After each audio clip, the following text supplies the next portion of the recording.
যারা ক্রিকেট বুঝে না তারা এই মুহূর্তে বাংলাদেশের সবচেয়ে সুখী মানুষ। মানে তাদের কোনো দুঃখ নাই, কোনো ডিপ্রেশন নাই তাদের।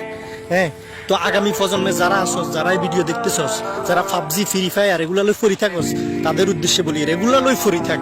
দেশে ক্রিকেট বুঝিস না, দেশের ফুটবলের কথা তো নাই বললাম। হ্যাঁ, ক্রিকেট তোরা বুঝার চেষ্টাও করিস না। ক্রিকেট বুঝবি বাইয়ার মতো দেশের খেলা চাইবি, হতাশ হবি, ডিপ্রেশনে যাবি। বাইরে ভাই, বাংলাদেশে ক্রিকেট বুঝার কোনো দরকার নাই। আগামী প্রজন্মের যারা আসস তোরা এই ফ্রি ফায়ার পাবজি মোবাইলের মধ্যেই ফরি থাকে। মাঠে যাওয়ান লাগতো না, ক্রিকেট খেলান লাগতো না, ক্রিকেট বুঝান লাগতো না। ক্রিকেট বুঝবি বাইয়ার মতো কি হ্যাক্সের মারা হবি, কোনো কথা নাই। ডিপ্রেশনে যাবি গা, ডিপ্রেশনে। বাংলাদেশ খেলা চাই এ পর্যন্ত কত তরুণের, মানে যারা ক্রিকেট প্রেমী আছে তাদের হৃদয় যে ভাঙছে, ভঙ্গ হয়ে গেছে, হতাশায় আমরা শেষ, একদম হতাশায় ফুল প্যাকেট হয়ে গেছে। তো যাই হোক, আগামী প্রজন্মের পোলাপাইন, আমাদের পরের জেনারেশন, তোরা ক্রিকেট বুঝিস না, ক্রিকেট খেলিস না, এই ফ্রি ফায়ার পাবজি ফ্রি থাক, ঠিক আছে? ওকে, থ্যাংক ইউ ভেরি মাচ।